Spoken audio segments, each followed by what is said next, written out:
often. So more to come. Titans fans watching right now, and tweet us at #GMFB. We got to get to this story, though. The Steelers and their running back, Le'Veon Bell, he's been MIA. We know that, but maybe not for much longer. Bell tweeted, "Farewell Miami." The internet went bananas yesterday afternoon. There's, of course, a lot of theories on this. Is he on his way back to Pittsburgh to join his squad? A lot of ins and outs and what have you. So let's bring in our very own Aditi Kinkhabwala. She's been on top of all of this for too long, quite frankly. So the November 13th deadline to maintain his playing eligibility is approaching. What have you heard about the situation and the status of Le'Veon Bell? Well, first, Kay, does farewell mean the same as farewell? Let's all note that farewell actually was not spelled correctly right there.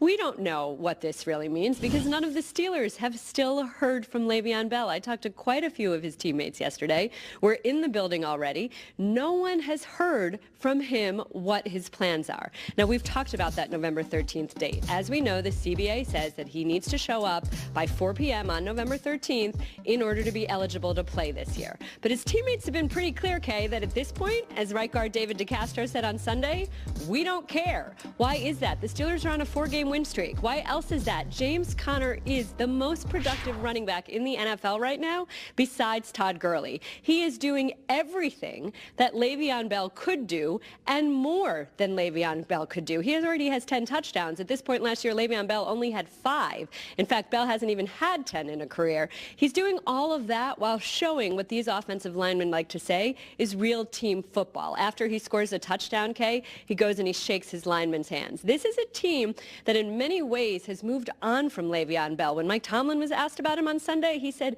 "We're interested in volunteers, not hostages." So now if he does come, he's not even the starting running back anymore. At this point, if Le'Veon Bell shows up, maybe he plays a little bit of slot receiver, maybe he's just an insurance policy. And remember, is it better for him to just let his tape speak for itself when he's looking for a new contract next year?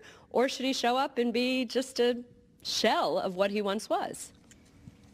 Great questions and great insight, as always, from Aditi Kinkhabwala, who is spending her morning on Lev Bell watch once again in Pittsburgh. We'll talk to you in a little bit. Back here, midterm elections are here. We got voters, people making their voices heard all across the nation today, and we're going to do it right here in studio, Good Morning Football style. When Lev Bell reports back to the team, he's obviously going to have to do a little campaigning on his own, winning back the vote of confidence from the entire locker room. So let's dish out whiteboard style on a Tuesday what, and I already wrote mine, what we think that his campaign slogan should be. You want to go first, okay?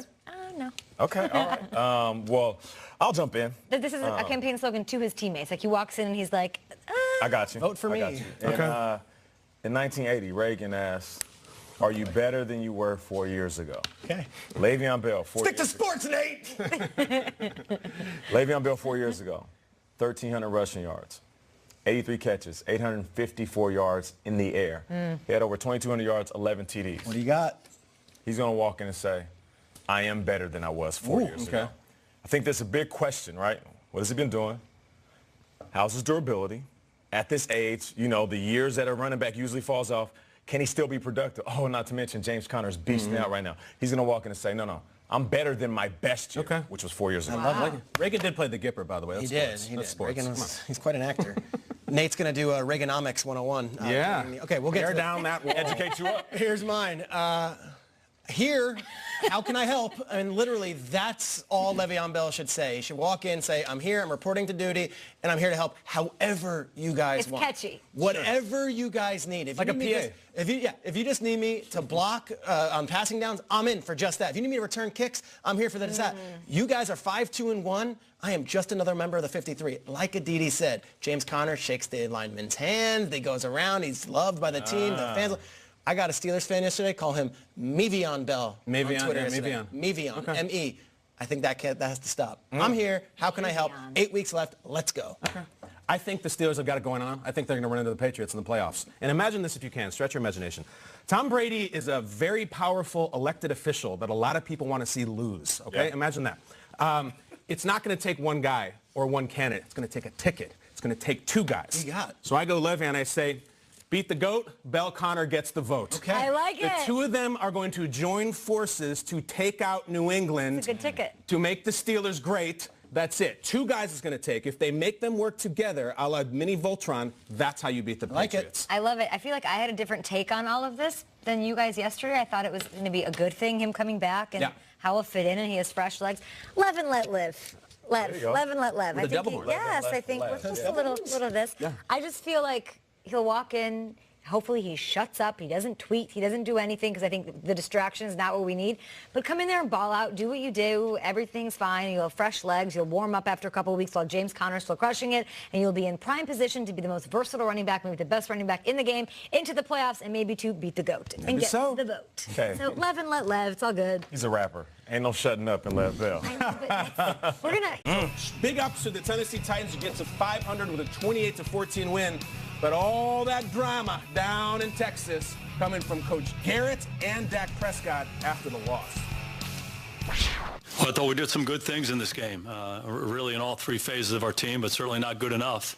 And we had some early opportunities that we didn't cash in on, got some takeaways, and there were three opportunities down there. We scored the touchdown on the one, we missed the field goal, and then we threw the interception in the end zone. So really 10 points we kind of left out there, or possibly 6 to 10 points.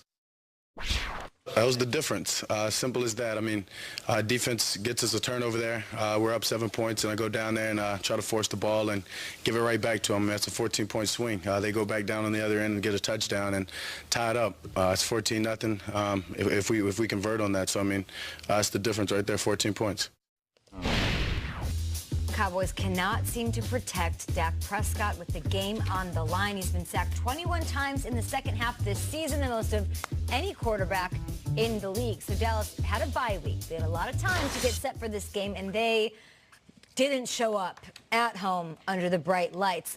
We have to, unfortunately, dish out some blame. Who's to blame for this loss? And I feel like if I'm looking at it, and if I'm a quarterback in the NFL, I want to play for the Cowboys. I want a star running back. He has that. And Zeke Elliott, who, granted, he's been struggling late in the offensive line, hasn't been great. I want a #1 wide receiver, which he now has in Amari Cooper. I want an offensive line that maybe isn't playing as well as they played my rookie year, but that's still good. I just feel like it's getting a little bit harder to make understandable excuses for Dak Prescott. Do you know what I mean? Like, he pretty much had, they have the #1 ranked defense going into this game as well. So to me, there's a lot of blame to go around, but a play like this in the first quarter,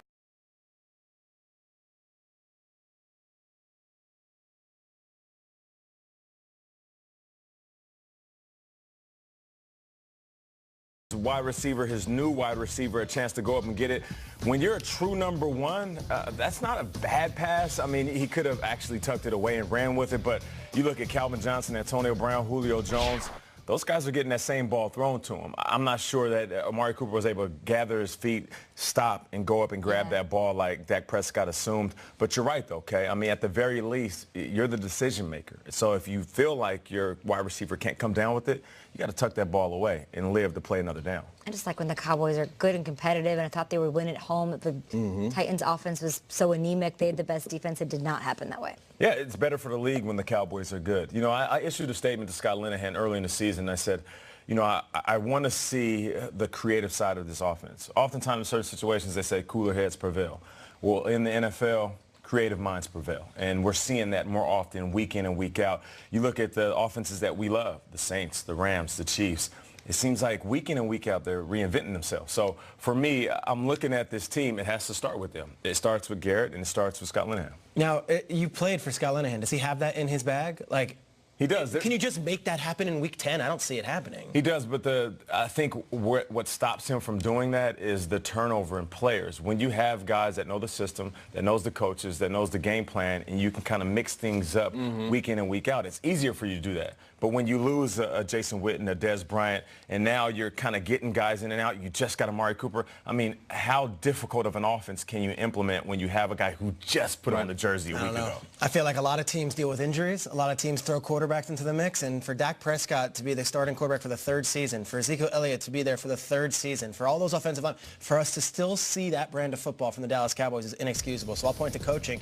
I don't take great pleasure in doing this, but the Cowboys were just 1 for 4 in the red zone. The 3 possessions where they didn't score, they missed a field goal, chippy. They had an interception that you saw. Kay just showed that Dak Prescott went was completely inexcusable. Any quarterback knows not to throw the ball into double coverage in the red zone like that. And 3, they had a turnover on downs in the last drive of the game where it was just, they threw a crazy halfback pass. They did all sorts of strange stuff. They also allowed the Titans to convert 80% of their 3rd down. So 11 of 14 times the Titans had 3rd down and converted 1st downs. That is a poorly coached team. That's a poorly disciplined team. And that is a team that on Monday Night Football in front of a national audience with a home crowd with all of the bells and whistles and Jason Witten crying on the air laid an egg. And that is not a playoff team. And that means that we have to start anew and figure out what's wrong. I agree. And look, we're in the golden age of offense and creativity. And there's Goff and Mahomes. And yesterday, we saw Norv Turner, who was the Cowboys offensive coordinator 30 years ago, calling a double reverse to his best weapon and worked perfectly. My wife and I do game night. We're at the stage of our lives. We do game night and Chardonnay and categories. We could do a game on Monday night. We bring our friends over and close your eyes. Just guess what play the Cowboys run. Is it Zeke left or Zeke right and then a 5-yard pass on 3rd and 9? Yes, it is. It is so tediously predictable. And Amari Cooper is a fine player. I'm sure he'll be really good. It's not like this massive metamorphosis that we're going to see. Be bad, just don't be boring and predictable, because that right now, it is like 1925 right now. Crazy thing is, NFC East still open. Talk about it. They could easily still turn it around, reinvent themselves. I know they had a lot of preparation coming off a bye, but the division, they're still relevant. This is the year to be a mediocre team in the NFC East, if there ever was one. This is the season. I just don't know if they're better than the Eagles or the Redskins. And we'll be dishing out some love, of course, to the Titans for getting that win and sort of finding something in themselves, both on defense and offense. So more